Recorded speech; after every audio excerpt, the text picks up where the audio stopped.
অনেক ক্ষুধা লাগছে বিকালে, এখন ঘরে খুঁজতেছিলাম কি খামো দে খুঁজা পাই না কিছু, বসে নুডলস পাইলাম তো নুডলসটা এখন রান্না করবো। ওই যে পানি বসাই দিলাম, এখন মশলাগুলো দিয়ে দিতেছি। ভাগ্যিস ঘরে একটা নুডলস আসছিল, নয়তো ক্ষুধার যন্ত্রণা আমি বেকা হয়ে যেতাম।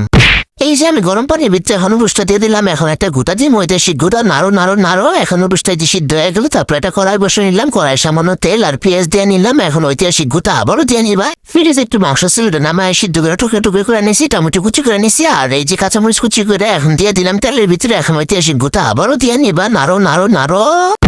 এখন এগুলো লাইরা চেরা একটু ভাজা নাও, ভাজা শেষ হয়ে গেলে প্রায় একটু মশলা ছিটাই দাও, মশলা ছিটাই আবার একটু ঐতিহাসিক গোটা দিয়ে নেবা, গোটা দিয়ে নাও। এখন আমি একটু সস দিয়ে নিব। যে সসের ডিব্বাটা খুলে নিলাম, সসের ডিব্বাটা খুললে নাটকটা করবো প্রতিবারের মতো। এবার নাটকটা শুরু করছে, যে অবশেষে পড়লো। এবার জিলাপির মতো ঘুরায় সস ডাইলা নাও।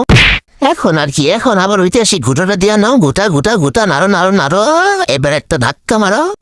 না মানে বলতে চেয়েছিলাম এগুলোর একটু সাইড করো, এখানে একটু সামান্য একটু তেল দিয়ে দাও, তেলের উপর একটা ডিম ছেড়ে দাও। এই যে সাবধানে ছেড়ো, আমার মতো কে আসো ডিম ছাড়ার পরও ডিমের খুশো উপরে দইয়েই রাখো কাচ্চা পুচ্চা নেওয়ার জন্য।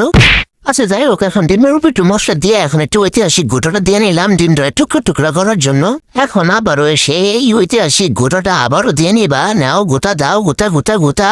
গাইস, তোমাদের জন্য আমি এত কষ্ট করে ভিডিও বানাই, তোমাদের কি একটু মায়া দয়া লাগে না আমার জন্য? হ্যাঁ, কেউ লাইক সাবস্ক্রাইব ফলো শেয়ার কিচ্ছুই করো।